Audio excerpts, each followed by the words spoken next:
Oof, episode 9 of Tsumasho. What a fantastic episode.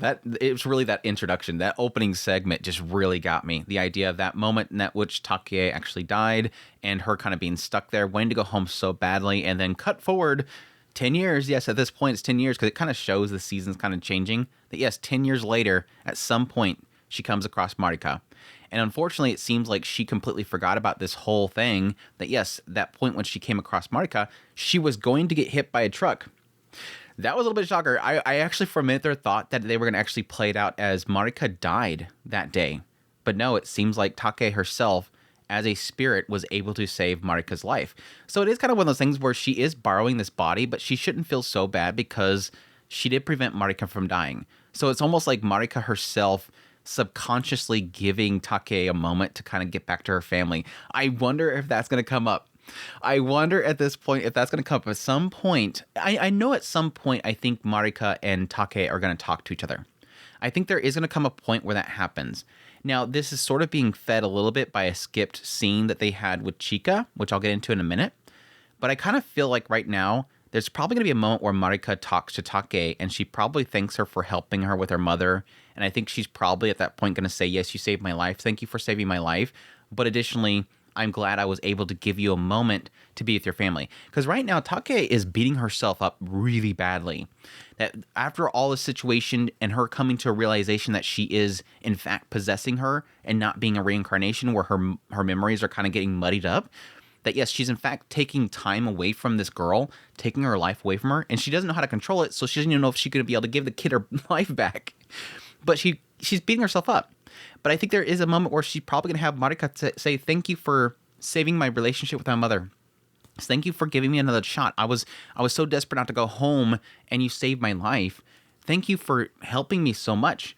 Like, don't beat yourself up so much. You've helped me so much.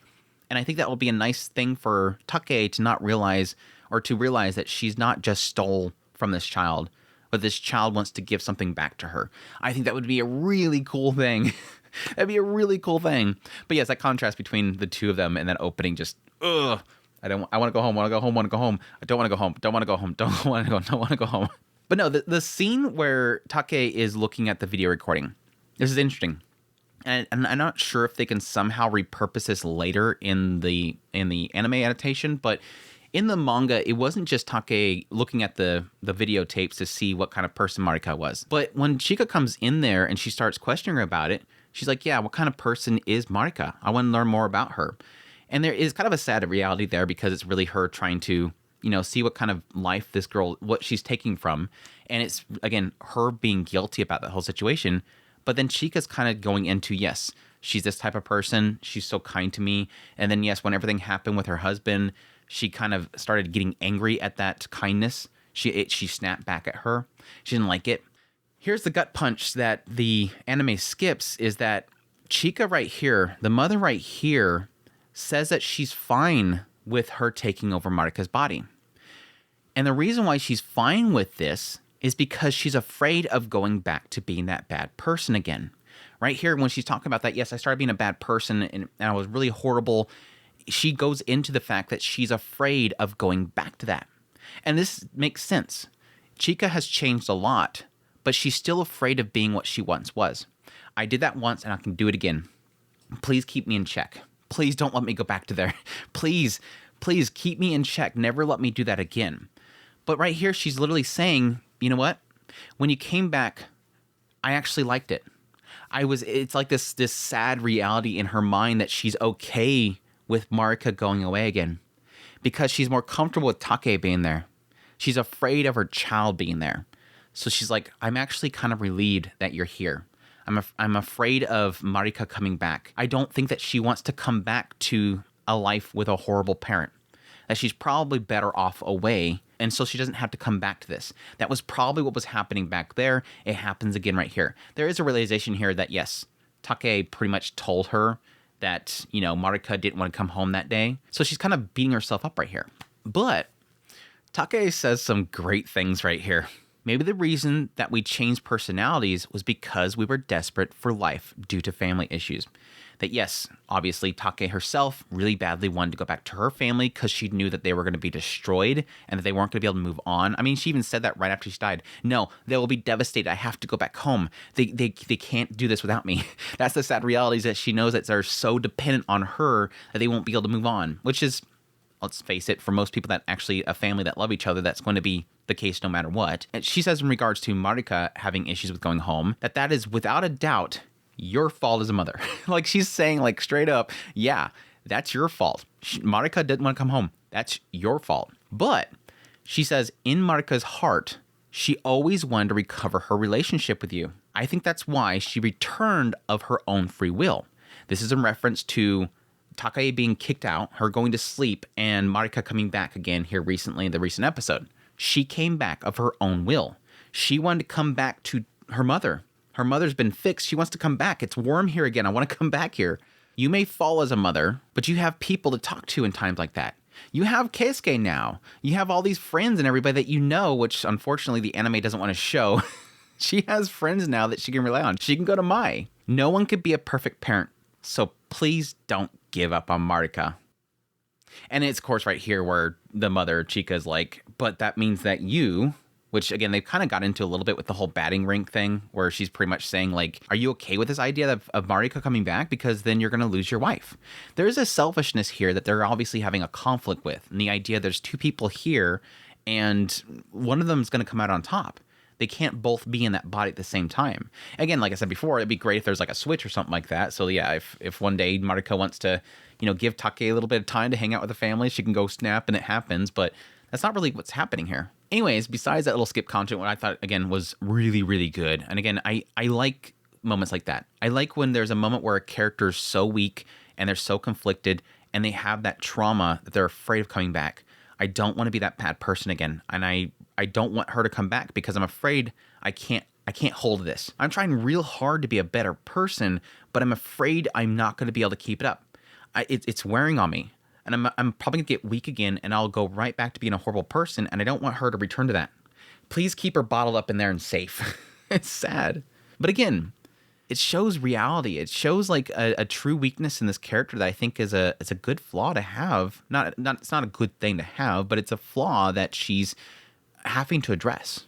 Anyways, other than that, in this episode, obviously Keisuke coming to realization that he is the reason why, unfortunately, Take cannot move on. Because yes, we pretty much established this point that Mai's doing well. Mai's moving on with her life. She's getting married now. Yay. she's engaged to get married and everything. She's moving on. Take's showing her how to cook and everything like that. She's doing good.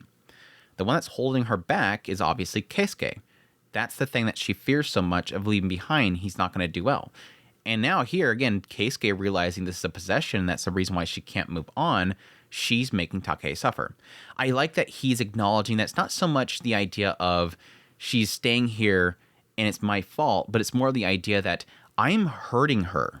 Take loves family and cares so much for family that by me keeping her here in Marika's body, she's destroying that family. And I know that that's what's hurting her. And then, yes, having that point which Chika reveals that to Keisuke and saying, yeah, that's why she was crying all night. She was crying. And I wasn't sure which of the two of them they were apologizing to, me or Marika. It's obviously both. I think it's both, but I think it's majority. It's probably Marika. I'm taking her life away from her. This poor child. It's a conflict there is gut-wrenching. But I said this in the last episode, I think it was, and I do it again here. Massive credit to Chika right here. And again, you could probably attribute that to the skip content, that idea of her almost feeling like she's too afraid of having Marika come back because she's afraid she'll go back to being a bad person. And maybe possibly Take can handle it better. But right here, she's not flipping out on Keisuke. She's actually thanking him for being honest. Thank you for being honest about this. Yeah, he's obviously going to admit that, yes, I want to keep her around. But he's conflicted right here. He's saying, yeah, I don't want to lose her. But at the same time, he knows it's wrong. But yeah, the scene between Keisuke and Take was rough because, again, that's that moment where he's realizing, oh, she's realized it and she wants to go home. She's realized it and she wants to leave. I can't keep her here. She's going to go back. But then he can't help himself but be destroyed by that. No, I can't let her go. I can't let her go. No, don't do this to me. Don't do this to me. Don't do this to me. I don't want to lose you again. No matter how how still do you get to it? No matter how much those regrets they've kind of overcome, they were able to do all the things they wanted to do. They're happy again. It's still not going to make it easy to finally say, goodbye. But yeah, it seems like Keisuke's response to this whole idea is, of course, yes, that he wants to resolve himself and to put himself in a good position to where she can feel like she can pass on. And that seems to be about going back to his old job. Yes, for those that don't remember, he used to be a salesman. He used to go out and sell the products. And that's how he met Take. And that's when they got married. She was working for a company that he did a presentation for, and then they started working together to kind of implement their system into people's businesses. So they got to know each other, and he proposed to her. So it seems like he's trying to get back in that because he's doing a lot of extra work, and he's, talking to a guy that he used to work for when he went out and did those salesman jobs. And so it seems like he wants to get back to there in order to make Take feel comfortable again. And yes, that all leads into Moriya wanting to help out. We finally brought Moriya back into the picture. Like I've said before, they've skipped most of the stuff around Moriya, so I kind of feel like I'm curious if the anime onlys, because again, I've been reading the manga up into where the anime is every episode. I'm curious if the anime onlys really get a sense for Moriya as a character. I think it's there. I mean, it's obvious that she has a thing for him, and it's obvious that she's obviously going out of her way right here in order to help him. But this kind of seemed like the logical conclusion that she would propose to him. Now, the question mark's going to be, what's his response going to be? Because right here, he's literally saying, yeah, don't hold me on a pedestal. Again, it goes back to what he was talking about with Aikawa. With Aikawa, he didn't want to give up on something either, but then he finally gave up on it. And Keisuke felt that was strong. He's strong because he's able to give up on that thing and move on. There's no glory to the idea of what I'm doing where I'm holding on to the past. And it's definitely affecting Take right now because she can't pass on. But right here, Moriya's saying, I find that very respectful. I didn't think I could fall in love, but then I seen how devoted you were, and that's what made her fall in love with him. And now right here, he's saying, that's not something to be proud of. It's horrible. It's hurting my wife. And she's like, what the hell are you talking about? Well, let me tell you a story. So we're going to see how she takes that information, which I guess again, in the manga, she's interacting a lot with him. Like Moriya hangs out with Take and Mai all the time. And so I would feel like that could be something that she could pick up on a lot better. So I'll be curious to see how the anime handles it. Because in the anime, we've only seen her together twice in this entire anime. So we'll see how that kind of plays out there if she's able to accept this story. But yeah, fantastic episode. Love it, love it, love it. Cannot wait to see where this goes from here. Like I said before, there's technically a really big plot line in the manga that is kind of developing on the side of this whole stuff that I'm curious if it's even going to be a part of the anime story. If it doesn't get around to it, I'll probably talk about it in the finale, but it's at this point I'm kind of curious if they'll never get into it, because it seems like it could be important, but at the same time it could be something that is something they probably felt like later on this wasn't really necessary. We don't have to get into all that stuff. It's just something it's fluff. Anyhow, hope you guys enjoyed the video. If you did, hit the like button down below. Until next time, y'all take care.